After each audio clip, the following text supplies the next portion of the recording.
transcends every other consideration.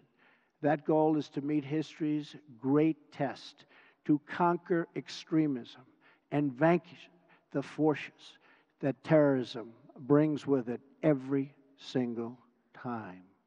Young Muslim boys and girls should be able to grow up free from fear, safe from violence, and innocent of hatred.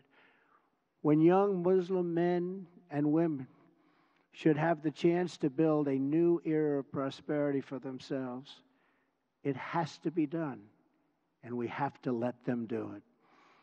With God's help, this summit will mark the beginning of the end for those who practice terror and spread its vile creed. At the same time, we pray this special gathering may someday be remembered as the beginning of peace in the Middle East, and maybe even all over the world. But this future can only be achieved through defeating terrorism and the ideology that drives it. Few nations have been spared the violent reach of terrorism. America has suffered repeated barbaric attacks, from the atrocities of September 11th to the devastation of the Boston bombings to the horrible killings in San Bernardino and Orlando. The nations of Europe have also endured unspeakable horror. So too have the nations of Africa and South America.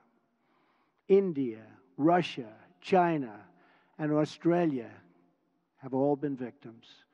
But in sheer numbers, the deadliest toll has been exacted on the innocent people of Arab, Muslim, and Middle Eastern nations.